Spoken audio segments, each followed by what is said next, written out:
청지기의 자세이고요. 또 생명의 삶 지난 월요일 본문 말씀이죠. 고린도 전서 4장 1절로부터 8절까지의 말씀으로 여러분과 함께 주어진 말씀 우리 삶 가운데 비추어 나눠보도록 하겠습니다. 본문 말씀 읽어 올리겠습니다. 이와 같이 사람들은 우리를 그리스도의 일꾼이요 하나님의 비밀을 맡은 사람들로 봐야 합니다. 그리고 맡은 사람에게 요구되는 것은 그들의 신실함입니다. 내가 여러분에게 판단을 받든지 사람의 법정에서 판단을 받든지 그것은 내게 아주 작은 일입니다. 사실 나도 나 자신을 판단하지 않습니다. 나는 양심에 꺼리끼는 것이 전혀 없습니다. 그러나 이것으로 내가 의롭다는 것은 아닙니다. 나를 판단하시는 분은 주십니다. 그러므로 여러분은 때가 되기 전 곧 주께서 오실 때까지는 아무것도 판단하지 마십시오.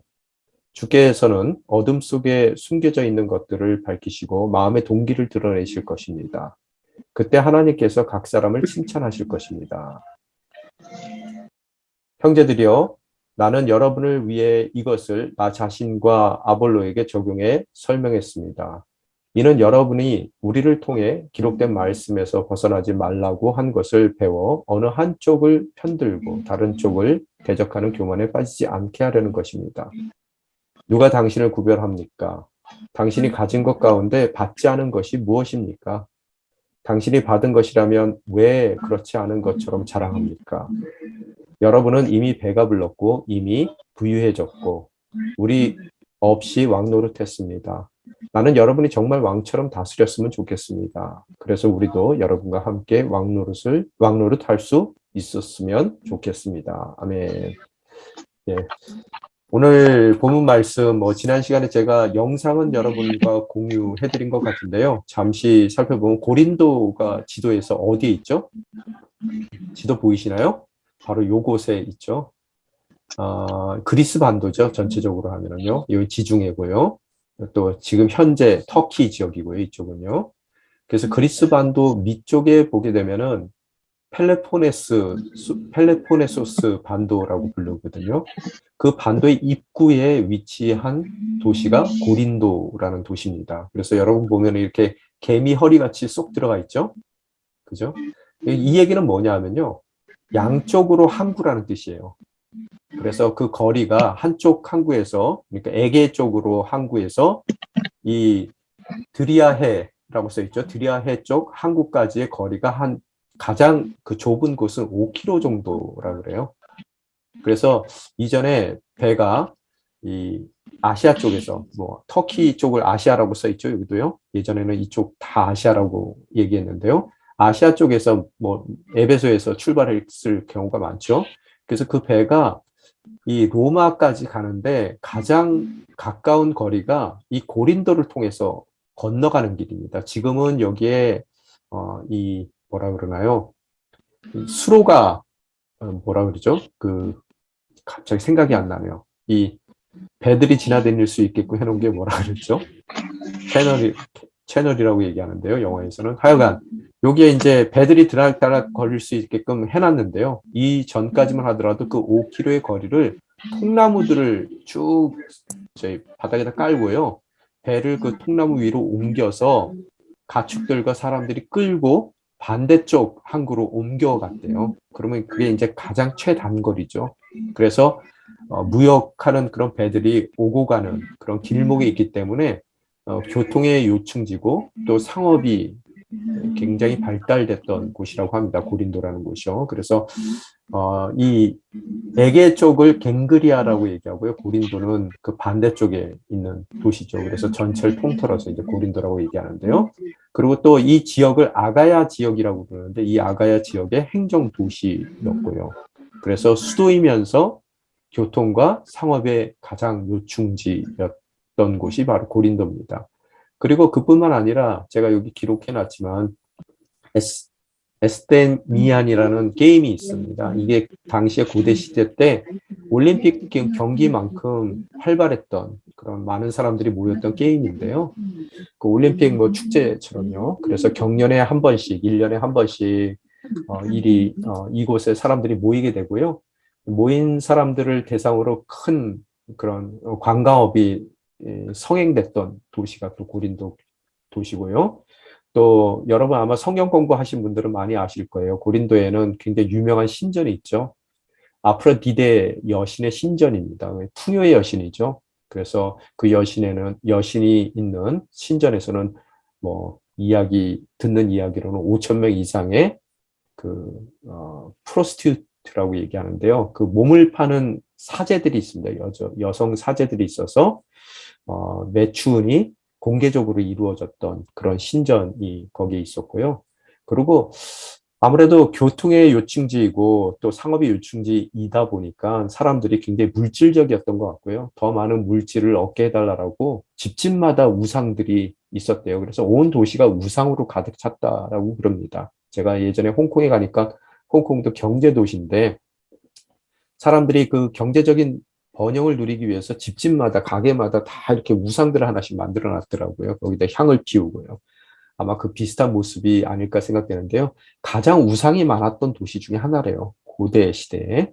그래서 굉장히 극적으로 타락한 모든 것이 풍요하지만 뭐 특히 성적으로 타락했던 그리고 경제적인 그런 부를 위한 욕심들이 가득 찬 그런 도시가 고린도였기 때문에 좀 타락하고 좀 천박스럽고 굉장히 세속적인 사람들을 보게 되면은 고린도스럽다라고 얘기를 했대요. 그 정도로 화려하고 세련됐지만 돈이 넘쳐서 화려하고 세련됐지만 또 자만감이 넘치고요. 자신감이 넘쳤고 부가 넘쳤지만 이 쾌락의 도시였던 곳이 바로 고린도 도시다라는 그런 사전적인 지식을 갖고 저희들이 고린도 전후서를 보게 되면은 좀 이해가 되는 부분들이 많을 것 같습니다.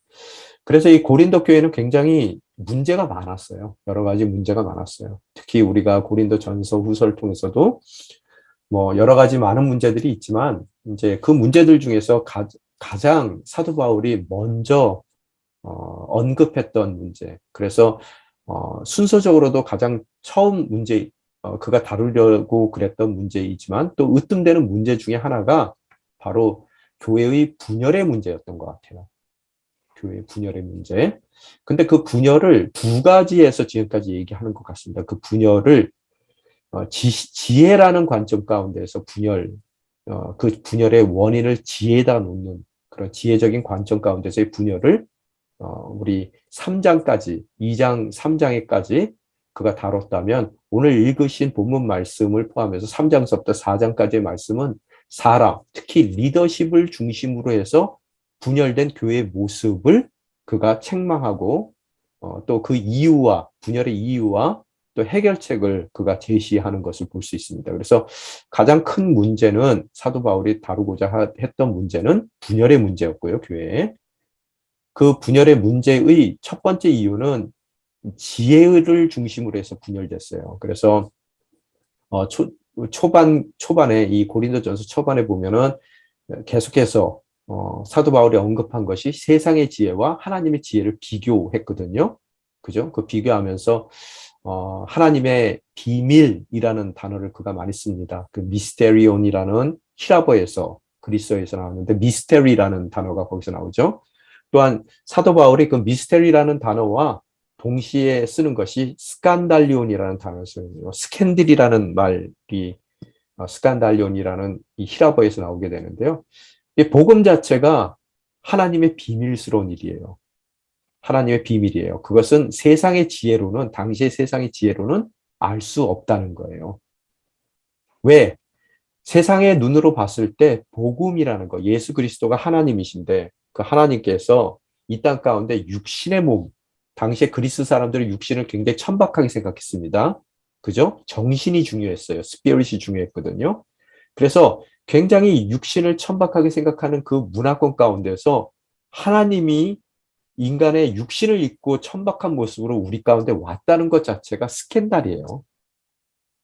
스캔달리온이에요. 그래서 그 비밀을 하나님의 미스테리를 당시의 지혜는 이해를 할 수가 없단 말이에요. 그래서 기독교는 만들어진 게 아니라는 거예요. 다르게 얘기했어요. 기독교는 만약에 누군가가 믿기 위해서 만들어졌다면 절대로 성육신한 하나님이 육신을 입고 내려왔다라고 그리스 문화권의 사람들에게 얘기하지 않더라는 거예요. 그런데 이런 스캔들과 같은 모습으로 이 성육신 하셨고요. 성육신을 하셨는데 성육신도 무슨 왕족으로 오신 것도 아니고요. 어떤 모습으로 오셨어요? 귀족의 모습으로 온 것도 아니고 갈릴리라는 가장 그 유대인들은 뭐 마지나이즈되어 있는 사람들이에요. 당시에 뭐 그렇게 중요한 사람들이 아니에요. 그 중에서도 갈릴리라는 총동네에 목수의 아들로 태어나신 예수님이란 말이에요. 이건 스캔들이 될 수밖에 없어요. 그래서 그분이 또 그런 아주 이 낮은 자의 모습으로 오셨지만 또 돌아가시는 것도 어떻게 돌아가셔요? 하나님이 당시에 가장 낮은 자들이 죽는 방법이에요. 가장 험악한 죄인들이 죽는 십자가형에 처해져서 돌아가신단 말이에요. 이 모든 것이 스캔들이에요, 스캔들.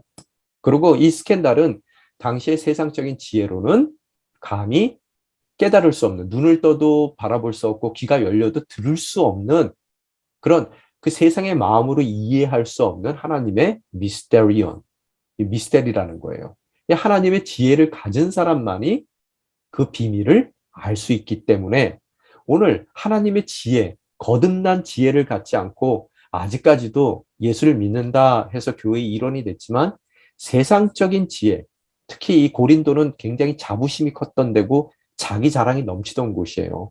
또 아테네와도 가깝기 때문에 그 철학적인 전통들도 많았을 겁니다. 바로 그런 부유하기 때문에 더 철학적인 것에 신경을 쓸 수밖에 없는, 그걸 자부심으로 가질 수 있었을 법한 그런 사람들이 넘쳐나는 고린도에서 이들이 예수 그리스도를 믿는다 해서 교회에 들어오기는 했지만, 교회 일원이 되긴 했지만 아직까지 세상적인 지혜에 대한 그런 자고함이 있기 때문에 세상적인 지혜로 하나님의 비밀을 바라보려고 했던 사람들은 각자의 견해대로 분열될 수밖에 없더라는 거예요. 쉽게 얘기해서요. 그래서 세상적인 지혜 갖고 있었던 우리들의 옛사람의 지혜가 예수 그리스도를 통해서 새로운 하나님의 지혜로 변화되기 전까지는 결단코 하나님의 진정한 비밀을 우리는 알 수 없더라는 거예요. 그래서 하나님에 속한 사람들은 하나 될 수 있지만 이 세상에 속한 사람들은 자기의 각자의 견해에 옳은 대로 그들이 그 견해들을 표현하고 뭉치기 때문에 분열될 수밖에 없음을 그가 얘기하더라는 거예요. 두 번째 그 분열의 이유는 사람입니다. 각자 자기의 견해가 있다는 얘기는요. 그래서 분열됐다는 얘기는 자기가 선호하는 그런 그 사상이 있다는 얘기예요. 풍이 있다는 겁니다. 그죠? 우리도 보면은 나는 이렇게 저렇게 뭐 그냥 방언하고 막 그냥 정신없게 기도하고 이런 건 별로 안 맞아 하는 사람들도 있어요. 그렇죠? 그렇지만 어떤 사람들은 또 지적으로 그 공부하는 그런 성경 공부가 안 맞는 분들도 계시단 말이에요. 그렇듯 세상적인 관점 가운데서 나의 선호가 있단 말이에요. 그 선호가 있는 사람들은요, 만약에 성경 공부 좋아하는 사람들은 성경 공부 잘 가르치는 목사님하고 좀 교감이 더 있겠죠? 그죠?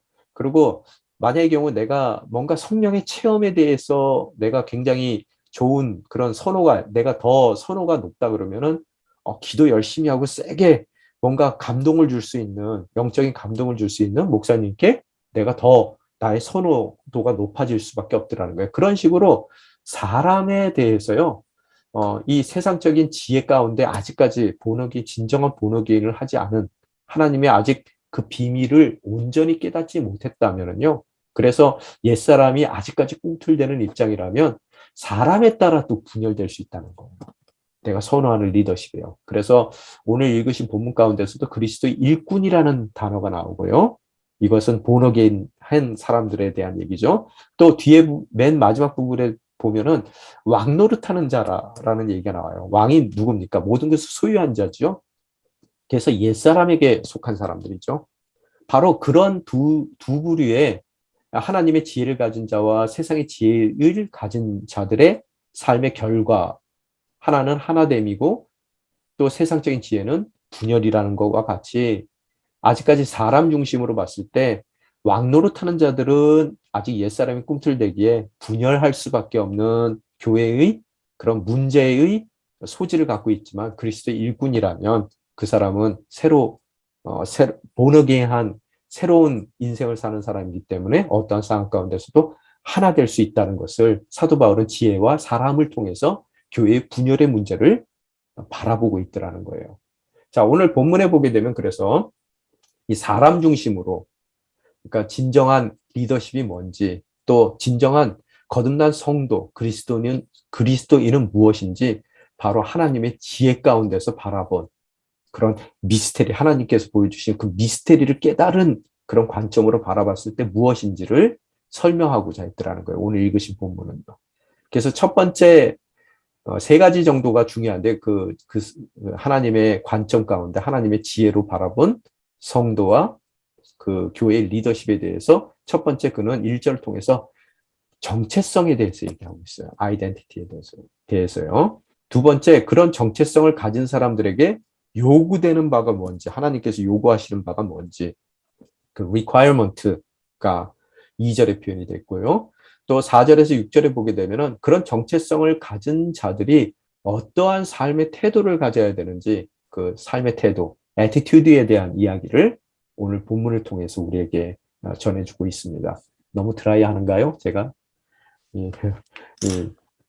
여러분 선호에 따라서 이렇게 또 저 같은 저 같은 사람을 선호하는 분들도 있을 거고 아닌 분들도 계실 텐데요. 그래도 오늘 결론은요, 하나 돼야 된다는 거예요. 자, 그 첫 번째 이제 정체성에 대해서 얘기해 봅시다. 1절에서 정체성에 대해서 그런 성도의 삶, 또 그런 성도들이 모인 교회의 리더십에 대한 정체성에 대해서 얘기한다고 그랬는데요. 1절에 보게 되면 다음과 같이 써 있습니다. 이와 같이 사람들은 우리를 그리스도의 일꾼이요 하나님의 비밀을 맡은 사람들로 봐야 합니다. 라고 얘기하고 있어요. 자, 두 가지 정체성을 얘기해요. 뭐라고요? 그리스도의 일꾼, 첫 번째. 두 번째, 뭐라고요? 하나님의 비밀을 맡은 자들이라는 정체성이 바로 우리 성도의 정체성이고, 또 그 성도들의 모임인 교회의 리더십의 정체성이라는 거예요. 그죠? 근데 오늘 참 재밌는 것은 첫 번째 정체성으로 얘기한 이 일꾼이라는 단어예요. 그리스도의 일꾼이라는 단어가 원래 단어를 보게 되면은요, slave라는 뜻입니다. 노예라는 뜻이에요. 노예라고 써 있는데 그리스도의 노예입니다. 이렇게 써 있어요. 우리말 성경에는 보통 우리 한국말 성경에는 그런 slave, 노예라고 써 있는 단어를 종이라고 얘기하거든요. 종. 그죠? 그래서 그리스도의 종입니다 하는데 오늘 여기 우리말 성경에는 일꾼으로 표현이 되어 있어요. 영어 성경에도 보면은 킹 제임스 영어라는 그 성경에도 보면은 미니스터라고 써 있어서 그 킹 제임스 때문에 영어에서는 목사님들을 갖다 미니스터라고 얘기하거든요. 근데 그게 좀 고상해 보이는 단어입니다. 미니스터가. 근데 그게 잘못된 번역이고요. 원래 일꾼, 미니스터라고 표현됐던 이 단어의 뜻은요. 노예라는 단어를 평상시에 표현하는 뭐 듀로스라는 단어가 있는데 그 단어를 사용하지 않아요. 사도 바울이 늘 사용하는 종이라고 노예라고 쓰는 그 단어를 사용하지 않고요. 오늘 이 1절에서는 사도 바울이 조금 다른 단어를 사용합니다. 좀 센 단어를 사용해요. 종이라는 단어인데 그 종이라는 단어가 우퍼레이테스라는 단어를 사용하게 돼요. 우퍼레이테스. 보통 듀로스라는 단어를 사용하는데요. 듀로스라는 단어는 무슨 뜻이냐면요. 종은 종인데 노예는 노예인데요. 그냥 집안에 있는 노예들이에요. 뭐 밭일도 하고 심부름도 해주는 그런 노예들을 뜻하는데 오늘 그 단어가 일상적인 노예의 단어가 아닌 우페레이테스라는 단어를 사용하게 되는데 그의 뜻은 노젓는 자라는 뜻입니다. 굉장히 센 단어인데요. 쉽게 얘기하면은 노예 중에서 가장 밑바닥 노예예요. 여러분 그 노젓는 자 하면은 이게 무슨 뜻이냐면요. 여러분 배너라는 영화 옛날에 보셨죠? 연세 드신 분들 다 보셨을 텐데 그 배너가 끌려가서 노예가 돼서 어디가 있어요? 가장 저남의 배 밑바닥에 노젓는 자로 가 있어요. 그죠? 바로 그 상태를 뜻하는 거예요. 그 사람들을 우페레이테스라고 그래서요. 노예 중에서도 가장 비천한 노예들입니다. 그래서 그들은 쇠사슬에 묶여 있고요. 그리고 밖에서 무슨 일이 일어나는지 창문이 없어서 볼 수가 없어요. 유일하게 그들에게 주어진 것은 노 젓는 일인데요. 노를 어떻게 져요? 북소리에 맞춰서 노를 젓는 거예요. 그래서 북소리가 빨라지면 빨리 젓는 거고요. 죽기 살기로 젓는 거고요. 북소리가 갑자기 멈추면은 노를 멈춰야 되는 게 우페레이테스, 가장 밑바닥 인생으로 살고 있었던, 노예로 살고 있었던 그들의 삶이에요. 그래서 전쟁터에 가서 밖에 내다보이면 어때요? 어우, 저기 지금 적군함이 오는데 우리 지금 여기 달려가면 안 돼. 자기네들이 결정하는 일이 아니에요. 노예들이 결정하면 안 돼요. 그러면은 그 전쟁에서 그 배는 침몰할 수밖에 없단 말이에요. 그래서 아예 다 막아놨어요. 그래서 북소리에 맞춰서 위에 있는 선장이 하라는 대로 거기에 맞춰서 아무리 적진을 향해 돌진한다 하더라도 북소리가 나면 열심히 젓는 거고요. 또 북소리가 멈추면 그때는 아무리 젓고 싶어도 노를 멈추는 것이 우페레이테스들이 하던 일이에요. 그래서 만약에 침몰하면은 어떻게 돼요? 쇠사슬에 묶였기 때문에 함께 침몰하는 거예요. 그러니까 가장 밑바닥 인생이라는 거예요. 그래서 오늘 이와 같이 사람들은 우리를 뭐로 여겨야 된다고요? 봐야 해요? 그리스도의 우페레이테스, 노젓는 자들이라는 거예요. 또한 그 두 번째 정체성이 뭐냐면 하나님의 비밀을 맡은 사람들이에요. 아까 비밀 얘기했죠? 그죠? 세상의 지혜로는 이해를 하지 못해요. 그런데 그것을 맡은 사람이다라고 써 있는데 이 맡은 자라는 단어의 뜻도 오이코노모스라는 단어를 사용하거든요. 근데 오이코스 그러면 그거는 이 집이라는 뜻이에요. 집, 하우스 그런 뜻이에요. 노모스 그러면 그 매니저라는 뜻이거든요. 그래서 하우스 매니저예요. 쉽게 얘기하면요. 그래서 영어로는 이제 스튜어드라고 그러거든요. 청직이라고 얘기하죠. 근데 청직이 스튜어드의 여성형 단어가 뭐예요? 스튜어디스예요. 우리가 비행기 탈 때 뭐 이렇게 우리 이렇게 뭐 나눠주는 분들 있죠? 뭐 콜라도 나눠주고 주스도 나눠주고 그런 분들이요. 이게 오늘 무슨 소리냐 하면은 자기 게 아니에요. 그렇지만 나눠줘야 되는 거예요. 맡겨줬어요. 왜요? 나눠주라고요. 그래서 하나님의 비밀의 주인공이 아니에요. 내가 주인이 아니에요. 그렇지만 나에게 모든 이들에게 나눠주기 위해서 내게 아닌 것이 맡겨진 사람이라고 사도 바울은 자신을 이야기하고 있더라는 거예요. 첫 번째 우페레이테스, 두 번째 오이코노모스, 맡겨진 자 이렇게 얘기하고 있더라는 거예요. 그 두 가지 정체성을 본어게인 했다면 우리가 예수 그리스도를 믿어서 옛사람이 죽고 이제는 내가 사는 것이 아니라 내 안에 사는 그리스도가 사는 것입니다라고 고백을 한다면 우리의 정체성은 첫 번째 우페레이테스, 그리스도의 노젓는 자. 두 번째, 하나님의 비밀을 맡은 청지기라는 정체성을 우리는 가져야 되더라는 거예요. 그런데 그런 일꾼과 청지기로서 요구되는 것이 있어요. 한 가지 요구되는 것이. 2절에 보게 되면 뭐라고 써 있어요? 그리고 맡은 사람에게 요구되는 것은 뭐라고요? 신실함이에요. faithfulness. 신실함. 신실함이라는 뜻이 뭐예요? 변함없다는 얘기죠. 늘 항상 꾸준히 그 모습이라는 거예요. 신실함이라는 게. 믿을 법하다는 거예요. 그랬어요. 오늘 노젓는 자라면은 여러분 자기가 자꾸 내다보고 밖에 상황을 전세를 자기가 자꾸 보려고 그러고 그런다 그러면 어떻게 돼요? 자기가 젖고 싶을 때 져요. 또 막 젖으라고 북을 치더라도요. 안 져요. 자기가 판단한단 말이에요. 오늘 이 신실함이라는 것은 뭐냐면요. 뭔가 내가 원하는 대로 잘 됐을 때는 인생 가운데 내가 원하는 대로 잘 풀려졌다면은 열심히 노를 져요. 막 북소리에 맞춰 신이 나서 노를 졌는데 우리가 때로는 우리 인생 가운데 우리가 원하는 대로 삶이 풀리지 않을 때가 있거든요. 그럴 때는 어떻게 해요? 신실하지 못한 사람들은요. 안 해. 그리고 노를 안 져요. 또 그 길로 가면은 내가 원하는 길이 아니고 돌아가는 길이에요. 어려운 길이에요. 그러면 절대로 북소리가 아무리 나더라도 노를 젓지 않는다는 거예요. 근데 우페레이테스라는 것은 위에서 오도가 떨어졌을 때 그 선장의 오도에 맞춰서 북이 쳐졌을 때 그 북소리에 맞춰 내가 원하든 내가 원하지 않든 또 정말로 이 길이 내가 가고 싶은 길이든 아니든 북소리에 맞춰서 움직이는 것이 바로 신실함이라는 거예요. 그래서 본어게인 한 사람들은 우페레이테스의 정체성을 갖고 그 우페레이테스들은 나의 뜻이 아니라 북을 치는 자의 뜻에 맞춰 자기 인생의 최선을 다해 나가는 것이 변함없이 다해 나가는 것이 바로 그들의 인생 가운데 요구되는 부분이라는 거예요. 자, 세 번째, attitude, 태도에 대해서 얘기하는데요. 그 태도는 뭐라고 써 있어요? 3, 4절에 보게 되면은 내가 여러분에게 판단을 받든지 사람의 법정에서 판단을 받든지 그것은 내게 아주 작은 일입니다. 신경 안 쓴다는 얘기죠? 누가 뭐라 그러더라도 신경 안 써요. 사실 나도 나 자신을 판단하지 않습니다. 무슨 소리예요? 여러분, 북소리에 맞춰서 노젓다 보면은 어쩔 때는 내가 원하지 않고 또 내 주변의 사람들이 원치 않는 곳에 내가 있어요. 그래서 거기서 최선을 다해요. 그러면 그것에 대해서 주변 사람들이 막 나를 판단한단 말이에요. 무슨 얘기예요?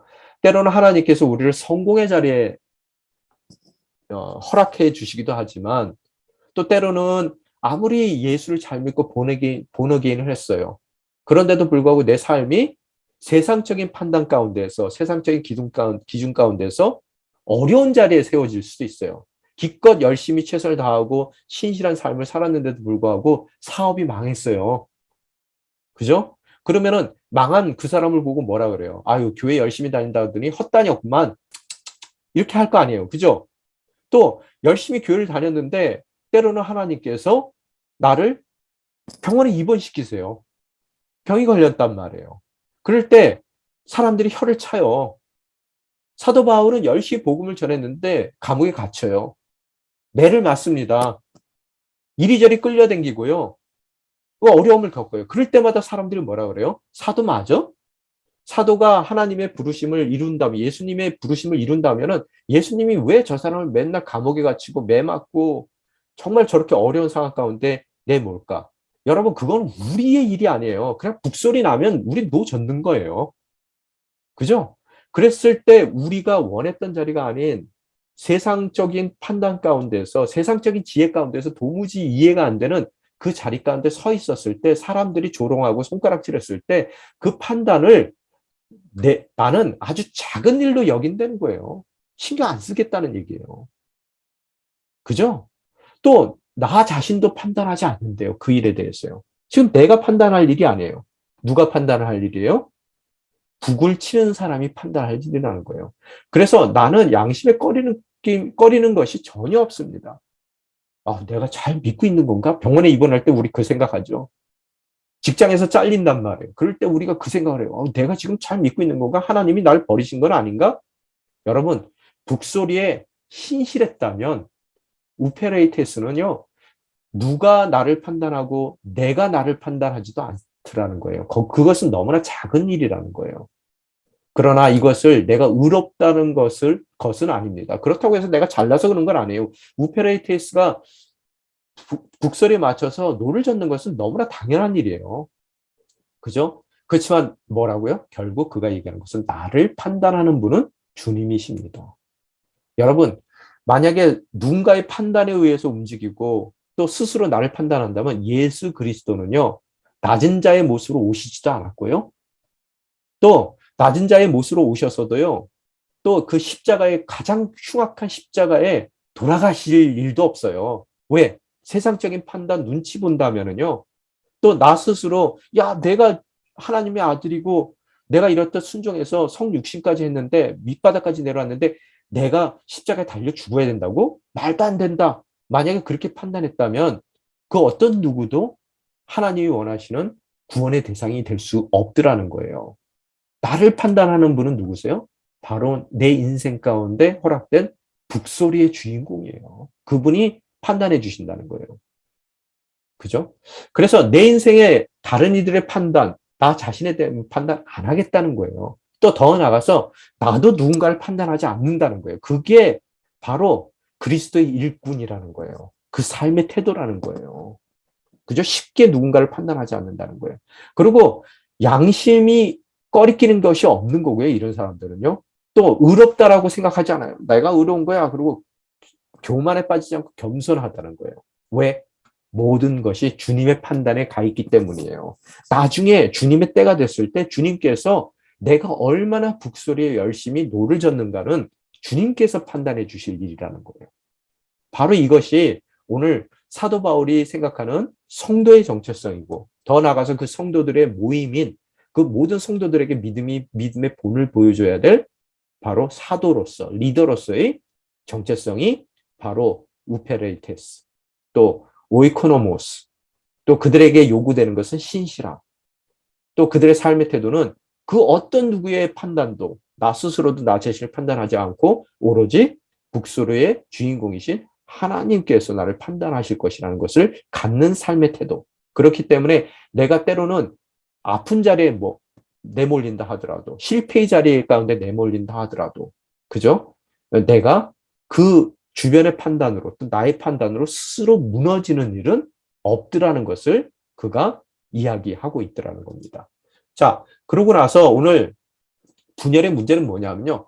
그런 정체성이 있는데도 불구하고 아직까지 예수를 믿는다라고 교회에 출석은 하지만 그런 정체성이 또 그 정체성에 합당한 요구가 또 그 요구대로 살아가는 삶의 태도가 그들 가운데 고린도 교회 가운데 없더라는 거예요. 그래서 3장 6절에서 11절에 보면 뭐라고 써 있습니까? 여러분은 여전히 육에 속한 사람입니다.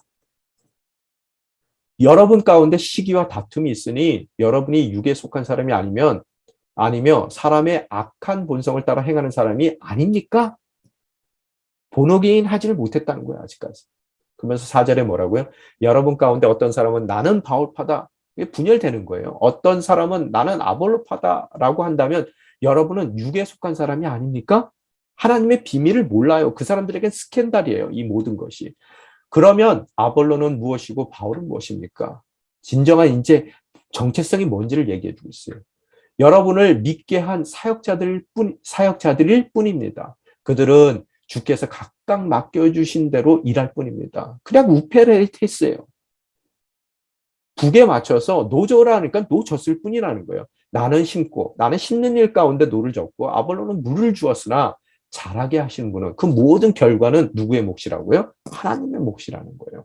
그러므로 심는 사람이나 물 주는 사람은 아무것도 아니요 오직 하나님께서 자라게 하신 것입니다. 심은 사람과 물을 주는 사람은 하나이며 각각 자기의 수고대로 자기의 상을 받을 것입니다. 하나 된 하나님과 우리의 이 관계이고요. 또 북치는 자의 그 북소리에 맞춰서 내가 수고했다면 그것에 대해서 나중에 그분께서 나를 판단하시고 나에게 상을 주시겠다는 거예요. 우리는 하나님의 동역자들이요. 여러분은 하나님의 밭이며 하나님의 건물입니다.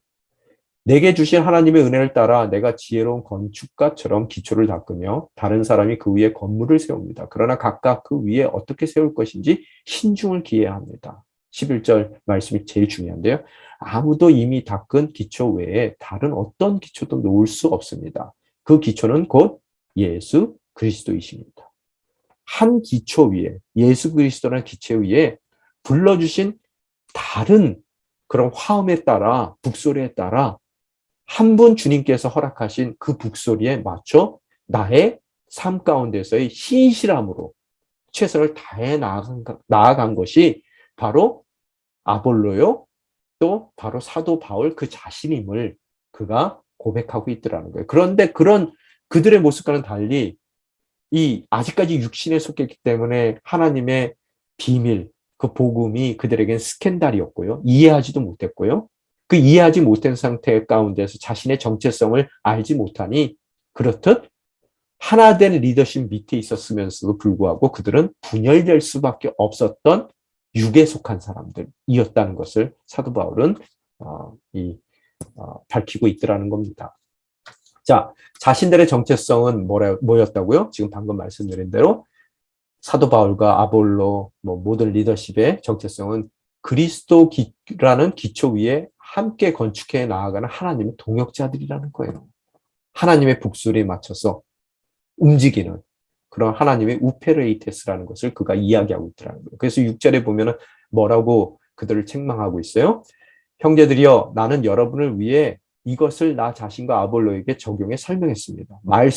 맡은 그런 하나님의 미스테리에 충실하다 보니까 자신들의 우페레이테스라는 정체성을 깨닫게 됐기 때문에 그 북소리에 민감해서 모두가 한 마음으로 그 북소리에 자신의 최선을 다해 왔는데 그것이 바로 기록된 말씀에서 벗어나지 않는 삶이에요.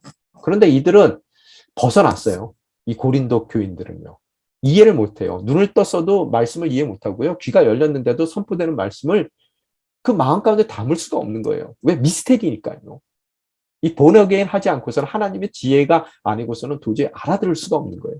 그래서 기록된 말씀에서 벗어나지 말라고 한 것을 배워 어느 한쪽을 편들고 다른 한쪽을 대적하는 교만에 빠지지 않게 하라는 것입니다. 라고 그가 이야기하고 있더라는 거예요. 오늘 보면은 그 교만 때문에 어떻다고요? 하나 돼야 되는 동역의 하나님의 동역자로서의 정체성을 갖고 있음에도 불구하고 한쪽 편을 들고요. 다른 한쪽을 대적하게 되더라는 거예요. 왜? 기록된 말씀, 곧 하나님의 미스테리를 이해하지 못했기 때문에, 거기서 벗어났기 때문에 교만의 죄에 빠져들고, 그래서 한쪽은 편들고 다른 한쪽은 대적하는 교회 분열을 그들이 겪고 있더라는 거예요. 여러분, 그리스도의 정체성, 그리스도를 통해서 허락된 자신들의 정체성을 갖는다면요, 교회의 모습은 바로 이 한 센텐스로 표현될 수 있는데, unity in variety. variety는 다양하다는 뜻이죠. unity는 뭐예요? 하나됨이에요. 하나됨 가운데서 다양함을 추구하고요. 또 variety in unity. 다양한 가운데서 그들은 그 연합됨을, 하나됨을 잃지 않는다는 거예요. 그럼에도 불구하고 교만, 이 기록된 말씀, 하나님의 미스테리를 그들이 알지 못하기 때문에 아직 그들이 갖고 있었던 이전에 옛사람이 속해 있던 그런 세상적인 지혜로 하나님의 말씀을 바라보기에 그들은 그들의 정체성을 깨닫지 못하고 한쪽은 편들고 다른 한쪽을 대적하는 오늘 이 분열의 문제를 경험하게 되더라는 거예요. 그러면은 이 교만이 이 분열의 가장 이 키인데요. 이 분열의 삶을 열어가는 키인데요. 교만의 이유가 뭐냐? 오늘 7절에서 얘기하고 있습니다. 누가 당신을 구별합니까? 당신이 가진 것 가운데 받지 않은 것이 무엇입니까? 당신이 받은 것이라면 왜 그렇지 않은 것처럼 자랑합니까? 라고 얘기해요. 오늘 교만의 이유는요, 자랑에 있어요. 삶의 주인이 누구예요? 아직까지 자기가 주인이라고 생각해요. 우리 1대1에서도 보면은 첫 번째 중요한 게 뭐예요? 인생의 중심에 나 자신이 있다가 그게 누구로 바뀌어요? 예수 그리스도로 바뀌어야 되죠? 그죠? 아직까지 옛사람에 머물고 있으니까 자기 삶의 주인이 자기 거예요. 그런 사람들은요, 죽었다 깨어나도 하나님의 지혜를 얻지 못합니다. 세상의 지혜로 하나님 복음마저도 바라보니까, 하나님의 복음을 바라보니까 그것이 미스테리예요. 스캔들이고요. 그래서 도무지 복음을 이해하지 못하기에, 마음으로 받지 못하기에 그들은 아직까지 자기가 삶의 주인이라고 생각하는 그런 자랑과 교만 가운데 어떻다고요? 한쪽은 편들고 다른 한쪽은 대적하는 분열의 상황 가운데 내몰리더라는 겁니다. 자, 옛사람의 특징, 그런 옛사람의 특징을 또 8절 상반절에서 얘기하는데요. 여러분은 이미 배가 불렀고 이미 부유해졌고 뭐 이런 거 보면은 여러분 인생이 편안한 것도 큰 문제예요. 다 축복이 아닙니다. 우리가 자칫 단순하게 생각해서요. 돈 걱정 안 하면은 이게 축복이라고 생각하거든요. 천만의 말씀이에요.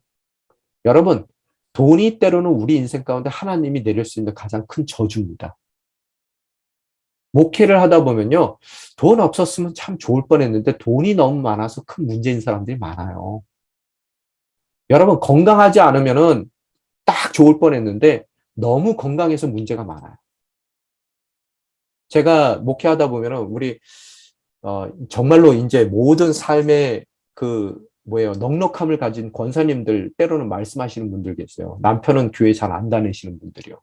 사회적으로 남편들이 다 출세했어요.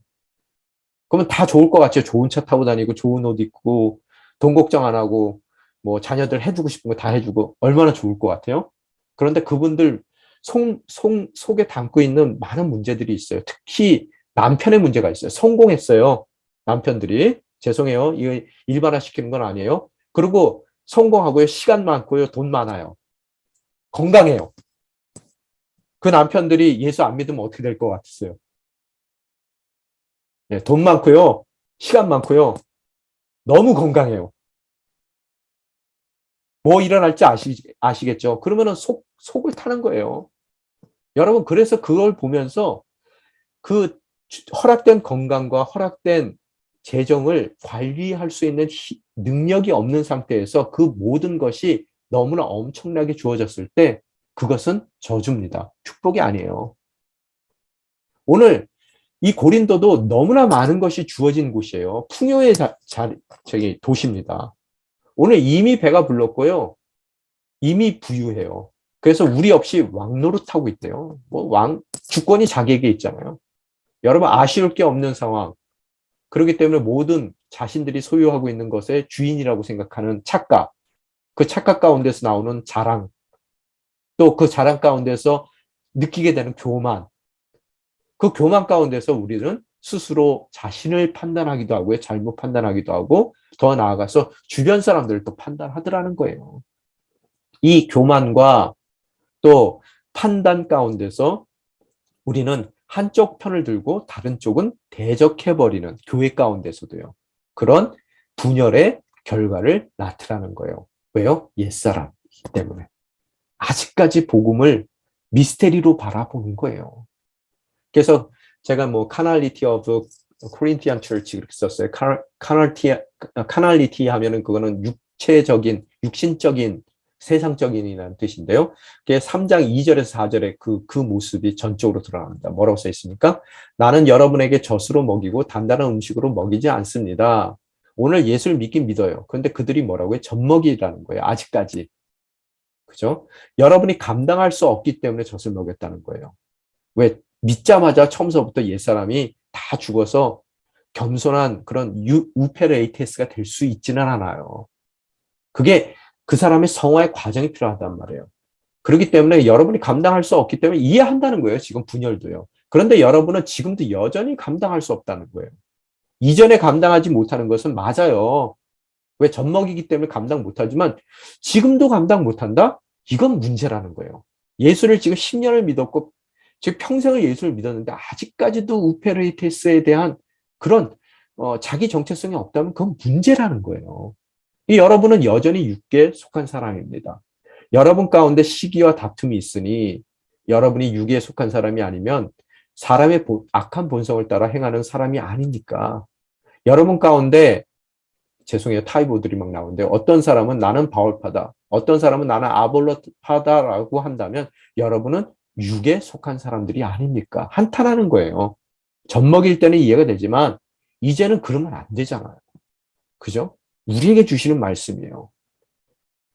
직분 받아서 집사가 됐고 권사가 되고 장로가 되고 또 더 나아가서 특별한 부르심이 있다고 그래서 목사가 됐는데도 불구하고 아직까지 젖먹이의 단계 가운데 머물러 있다면 그 사람이 가는 곳마다 어떻다고요? 고린도 교회의 문제가 일어날 수밖에 없더라는 것을 이야기하고 있어요. 오늘 우리의 정체성은 뭡니까? 오늘 사도 바울은 그걸 묻고 있어요. 우페레이테스, 노젓는 자로서의 정체성을 갖고 있는지. 그래서 주님께서 북치면은요, 내 의견과 상관없이 나는 열심히 노젓는 거예요. 그리고 노젓다 보면 내가 원하지 않는 자리에 가 있거든요. 그럴 때 사람들이 손가락질하고 나 스스로도 자괴감이 들 때가 있거든요. 그럴 때 우리는 나 스스로도 나를 판단하지 않지만 주변 사람들의 판단에서 신경 쓰면 안 된다는 거예요. 오로지 주님께서 내가 신실했는지 주님께서 판단해 주시고 거기에 맞춰 주님께서 나의 삶 가운데 허락된 그런 영광 또한 주실 줄 믿습니다. 바로 그 얘기를 하고 있어요. 그런데 그 단계에 이르지 못하니 서로 옛사람 가운데 아직 남아 분열된 삶을 살더라는 거예요. 오늘 우리가 알아야 되는 것은 이런 그리스도인들, 진정한 우페레이테스, 또 하나님의 비밀을 맡은 자로서 우리가 한 가족이 있단 말이에요. 여러분, 한 지체가 됐어요. 우리가 크리스찬이라는 말은 무슨 뜻이에요? 이게 라스네임입니다. 우리의 라스네임. 크리스찬이라는 라스네임. 이 얘기 뭐예요? 예수 그리스도 믿으면은 하나님 뭐라고 불러요? 아버지라고 부르죠? 그죠? 그러면 여러분과 저가 다른 곳에서 태어나고 다른 가정에서 태어나고 다른 배경을 갖고 다 모든 것이 다 다르지만 예수 그리스도를 믿는 것으로서 우리가 한 아버지 밑에 태어난 자녀들이에요. 그러면 형제가 되는 거고 뭐가 돼요? 자매가 되는 거예요. 우리 하나입니다. 우리의 피가 바뀌었어요. 그죠? 그런데 가족 가운데서도 성품이 다 다르죠? 할 줄 아는 게 다릅니다. 좋아하는 선호가 다 달라요. 그렇지만 한 아버지의 자녀로서 불러주신 그 모든 그런 부르심을 한 목적을 이루어 나가는 것이 바로 unity in variety, variety in unity, 바로 교회의 모습이라는 거. 한 분 주님을 섬기며 여러 주님이 아닙니다. 만약에 옛사람으로 아직 남아있다면 각자가 주인이죠. 그러면 여러 주인이기 때문에 당연히 분열되는 거예요. 근데 우리는 한 분 주님을 섬기고 또 그 주님의 하나의 목적을 위해서 다양한 성도지만 그 주님께서 우리 인생 가운데 허락되는 그런 북소리에 맞춰서 각자의 자리 가운데 주신 다른 각자의 달란트를 통해서 한 북소리에 모든 것을 우리의 삶의 부분들을, 다양한 부분들을 튜닝인 하는 거예요. 오케스트라 연주를 했을 때 악보는 하나입니다. 지휘자도 하나예요. 그렇지만 어떤 사람은 피아노를 치고 어떤 사람은 바이올린을 하고 어떤 사람은 트럼펫을 불고 다 각자의 역할이 있어서 하나님께서 우리를 오케스트레이트 하시는 것으로서 우리는 하나의 선율을 내는 거예요. 그런데 바이올린 하는 사람들이 트럼펫 니네들 시끄럽다고 다 조용히 하라 그래요? 그렇지 않단 말이에요. 그리고 내 트럼펫 소리가 다른 소리보다 더 커야 된다라고 뭐 트럼펫 그 악보가 없는 데에서 막 자기 혼자서 노를 져요. 그러면 분열이 일어나는 거예요. 바이올린파, 트럼펫파, 그죠? 아니면 관현악기파, 그 금관악기파, 뭐 이런 식으로 파가 달린단 말이에요. 그렇게 됐을 때 그들은 한 선율을 함께 오케스트라로 아름다운 선율을 내는 그런 일 가운데서 제외될 수밖에 없더라는 거예요. 그죠? 그래서 오늘 우리 인생 가운데서도 너무나 다양합니다. 뭐 더 얘기하고 싶은 게 있는데요. 시간이 너무 오래돼서요. 이거는 빼뜨리고요. 우리가 진정 분열되는 이유는 바로 오늘 말씀드린 대로 정체성의 혼란을 갖기 때문에 우페레이테스. 그죠? 우리가 하나님의 그리스도의 일꾼. 두 번째 정체성이 뭐라고요? 하나님의 비밀을 맡은 자. 또 이들에게 요구되는 것이 뭐예요? 신실함. 내가 원할 때만 노젓는 것이 아니라 항상 북소리에 맞춰 나의 삶의 자리 가운데 내가 원하지 않는 곳으로 간다 하더라도 그곳에 열심히 최선을 다해 변함없이 노를 짓는다면 삶의 태도는 어떻게 해야 돼요? 남의 판단도 신경 안 쓰고 나 스스로도 나 자신을 판단하지 않고 오로지 북소리의 주인공이신 하나님께서 때가 됐을 때 나를 판단해 주실 것을 믿고 또 서로를 판단하지 않기 때문에 저 사람에게 주어진 하나님 북소리에 맞춰서 바이올린으로 같은 음악을 지금 오케스트레이트 하고 있는 거고 나는 트럼펫으로 하고 있고 이 모든 유니티 인 버라이어티, 버라이어티 인 유니티를 바라보는 것으로서 진정 성숙한 하나된 공동체를 이루어 가시는 저와 여러분 되시기를 주님의 이름으로 축원합니다. 자, 기도하겠습니다. 아버지 하나님 감사합니다. 오늘 허락하신 말씀을 통해서 진정 주님께서 원하시는 교회의 삶, 또 교회 가운데 우리를 리더십으로 세워주셨다면 리더십으로서의 합당한 정체성, 또 그 정체성에 요구되는 삶의 태도를 저희들 함께 나누었습니다. 어디를 가든지 저희를 통해서 하나된 주님의 온전한 뜻을 이룰 수 있게 도와주이사 진정 교회의 모습다운 Unity in Variety, Variety in Unity를 이루어나갈 수 있는 아름다운 주님의 딸들 될 수 있도록 이 시간 우리의 삶을 붙들어 주시옵소서. 이 모든 말씀 우리 주 예수 그리스도 이름으로 간절히 기도드려옵나이다. 아멘.